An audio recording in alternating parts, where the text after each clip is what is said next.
Hello friends, বকুলের lifestyle চ্যানেলে সকলকে স্বাগত জানাই। আজ সোমবারে বাড়িতে শিব পুজো হয়েছে, একটুখানি তার ঝলকটা দিয়ে দিলাম। কিন্তু আমি আজকে রবিবার সোমবার মিলিয়ে ব্লগটা দিচ্ছি। তো আমি রবিবার সকালে দেখুন এক কাপ চা নিয়ে বসে পড়েছি, আর দুটো বিস্কুট নিয়েছি। আজ হচ্ছে গুরু পূর্ণিমা, আজ আমি ভাত খাবো না, কিন্তু ওদেরকে রান্না করে দেবো, দুই মেয়েকে আর আমার কর্তাকে। তো তার জন্য সবজিগুলো তো আগে কাটতে হবে। তো সবজির মধ্যে ছিল আজকে বেগুন। তো বেগুনও আবার শুনছি 100 টাকা কেজি। কী যে খাবো, আর বেগুনটা যে রান্না করে সবাই খেয়ে নেবে মজা করে, তাও কিন্তু খাবে না। যাই হোক, এনেছে, আর তো কিছু করার নেই। তো বেগুনটাকে ছোটো ছোটো করে কেটে নেব, আর বেগুনটা নিরামিষভাবে একদম লঙ্কা ফোড়ন দিয়ে রান্না করব, মশলা কিন্তু ইউজ করব না। তার সঙ্গে আছে কতগুলো কিন্দুরি। আর এই যে আমি উপর দিকে দেখছেন তাকাচ্ছি, আমার যা এখানে দাঁড়িয়ে আছে। ও জিজ্ঞেস করতে এসেছে, দিদি আজকে কি খাবো না খাবো, কি বানাবো, আপনি কি বানাচ্ছেন। এগুলো আমাদের দুই দুই জায়ের মধ্যে গল্প চলছে। তো কিন্দুরি কাটতে একটু টাইম লাগে অনেক, তো আর মানে অনেক পেকেও গেছে, লাল হয়ে গেছে, সেগুলোকে বাদ দিয়ে দিচ্ছি, আর যেগুলো ভালো আছে সেগুলোকে নিয়ে নিচ্ছি। লাল কিন্দুরিটা খেতে দেখবেন বেশ টক লাগে, সেই জন্য লাল কিন্দুরিটা আমি ফেলে দিই। যদিও বা মশলা টশলা দিয়ে অনেকে রান্না করে আমি দেখেছি, তো আমি কিন্তু লাল কিন্দুরিটা আমি কোনো ব্যবস্থা করতে পারি না, সেজন্য এই কিন্দুরিটাকে ফেলে দিই। তারপর বেগুন আলুর সবজিটা বসিয়ে দেবো, তারপর জলটাকে ভরবো। লঙ্কা ফোড়ন দিয়েছি, সামান্য একটু পাঁচ ফোড়ন দিয়েছি। পাঁচ ফোড়ন আর লঙ্কাটা যখন ভাজা হয়ে যাবে, তখন আমি কেটে ধুয়ে রাখা বেগুনটাকে দিয়ে দিচ্ছি। আলুটাকে বেশ ছোটো ছোটো করে কেটেছিলাম, সেদ্ধ তাড়াতাড়ি হবে, আর বেগুনটা একটু বড় আছে। লবণ হলুদটাকে এখানে দিয়ে দিচ্ছি, আর তারপর একটুখানি শুধুমাত্র ধনে গুঁড়ো দেবো। এই যে দিয়ে দিলাম ধনে গুঁড়োটা, সামান্য পরিমাণ ধনে গুঁড়ো দিয়ে নাড়াচাড়া করে জল দিয়ে দেবো। উপর থেকে কয়েকটা কাঁচা লঙ্কা দিয়ে দেবো, ঢাকাটাকে দিয়ে দেবো, বাস হয়ে যাবে বেগুন আলুর সবজি। বেগুন তো বেশি ভাজার প্রয়োজন নেই, বেগুনটা একটু যখন দেখবেন লাল কালার হয়ে এসেছে ভাজা, তখনই কিন্তু জলটাকে দিয়ে দেবেন। এভাবে একবার বেগুন আলুর ছক্কা করে দেখবেন, কোনো কিছু মশলা লাগে না। নিরামিষ দিনে কোনো কিছু মশলা ছাড়াই এই তরকারিটা দারুণ লাগে খেতে। তো মোটামুটি আমার বেগুনটা ভাজা হয়ে গেছে, জলটা দিলাম, যেহেতু আলু বেগুন সেদ্ধ হবে, তো একটুখানি জলটা বেশি করে দিয়েছিলাম। সেদ্ধ হয়ে গেছে, একটুখানি খুন্তি দ্বারা ভেঙে দিচ্ছি বেগুন আলুটাকে। আলুটাকে বেশি করে ভেঙে দিলাম, ব্যাস নামিয়ে নেব, হয়ে গেল আমার বেগুন আলুর সবজি। এটা নিচে নামালেই তো জমে যাবে, আর তো বেশি এটাকে শুকনো করার দরকার নেই।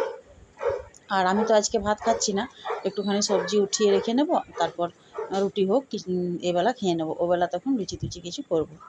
আর এই যে দেখুন যে কিন্দুরিগুলো কাটলাম, সেটাকে একটুখানি পোস্ত ফোড়ন দিয়েছিলাম, বেশ কয়েকটা শুকনো লঙ্কা দিয়েছিলাম। অন্যদিন রসুন ফোড়ন দিয়ে ভাজি, তো আজকে তো আর ওই সকল চলবে না, তো সেই জন্য আমি এভাবে কিন্দুরিটাকে ভেজে দিচ্ছি।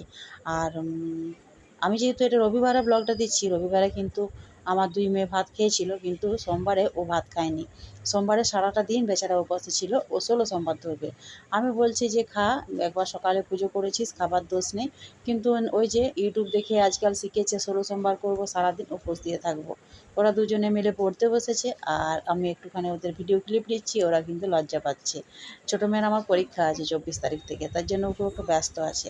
আর দেখছেন ছেলেটার কি অবস্থা, গাড়ি ছাড়া 1 মিনিট বার হয় না। এটুকু বাচ্চা যদি সবসময় গাড়ি নিয়ে চলে, শরীরে তো ফ্যাট হবেই, বললেও শোনে না, সবসময় শুধু গাড়ি নিয়েই বার হয়। এক পাও সাইকেল করে না, এক পাও হাঁটেও না। তো সেই জন্য সব ছেলেমেয়েরাই আজকাল গাড়িতে বেশি আসক্ত, মানে সাইকেল চালাতে কেউ চায় না। গাড়ি নিয়ে বেরিয়ে পড়লো, কথা কে কাজ শোনে, বললেও শুনছে না। তারপর মেয়েকে বললাম, তুই নিজে ভাত বেড়ে খেয়ে নে, আমি পাঁপড়টা ভাজছি।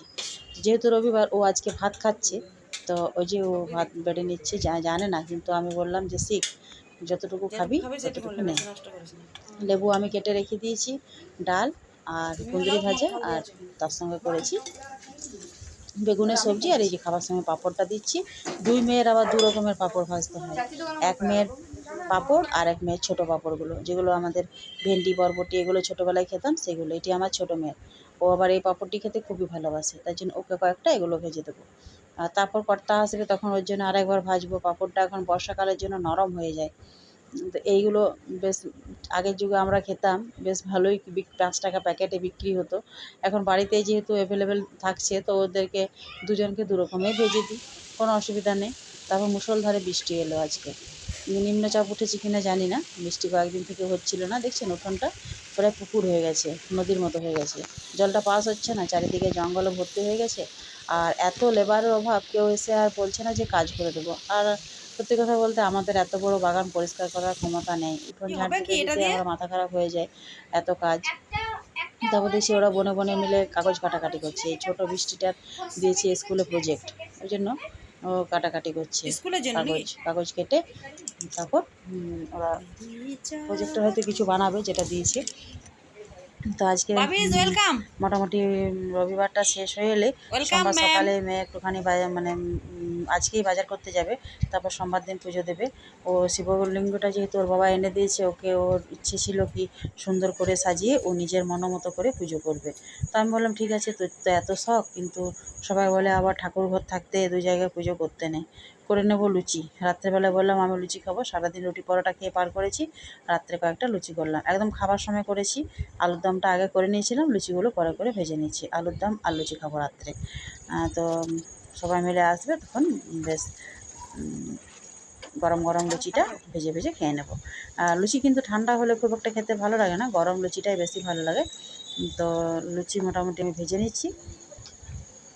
তারপর তারপরের দিনে সকালে চলে এলাম, সরাসরি সোমবার দিন সকালে। এই যে বাবা শিবের একবার পুজো হয়েছে, আর দুর্ভাগ্যবশত আমাকে বাড়ির লোক কেউ পুজো করতে দেয়নি।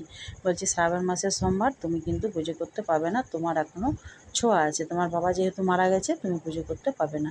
একবার পুজো হয়ে গেছে, বাবা চরণামৃত সামনেই আছে। তারপর সন্ধ্যাবেলা মেয়ে খুব সুন্দর করে শৃঙ্গার করে আর পুজো করছে। আমি তো অবাক হয়ে গেলাম যে কখন ও এত সকল শিখলো। আজকাল যা ফোন থেকে আমরা সব কিছুই শিখতে পারি, যেরকম রান্নাবান্না শিখতে পারি, সেরকম আমাদের ধর্ম সম্পর্কেও অনেক কিছু জানতে পারি। ও হয়তো সেখান থেকে জেনেছে। বাবাকে খুব সুন্দর করে মালা পরিয়েছে, সাজিয়েছে, থালার মধ্যে নামিয়ে রেখেছে, আরতি ধূপ ধুনো দিয়ে বেশ সুন্দর করে কিন্তু সন্ধ্যাবেলা আরেকবার পুজো করেছে। ভালো লাগলো দেখে, বেশ টাইম ধরে করছিল। আর আমি কিছুক্ষণ দরজাটা লাগিয়ে দিয়ে চলে গেছিলাম ও যখন পুজো করছিল। তারপর দেখলাম ওর পুজো হলো, তখন আমি এলাম একটুখানি ভিডিও করতে। তো আরতি করলো, কিন্তু আমি আরতি করার জন্য যে আমাদের ধূপদানিটা সেটা আমি খুঁজে পাইনি। তো আমি বললাম যেটাতে আমি প্লেটটাতে ধূপ দিই তুই সেটাতেই কিন্তু আরতিটা কর। বেশ সুন্দর করে কিন্তু করছিল, দেখতেও ভালো লাগছিলো। তারপর বিকেলবেলা সন্ধ্যাবেলাটা এরা আসে, সন্ধ্যাবেলা এরা এসে দুষ্টুমি করছে, পড়ছেও। অনেকগুলো বাচ্চা একসঙ্গে পড়তে এলে যা করে। তো যাই হোক, মোটামুটি 7টার মতো বেজে গেছে, সোমবারের 7টা এখন।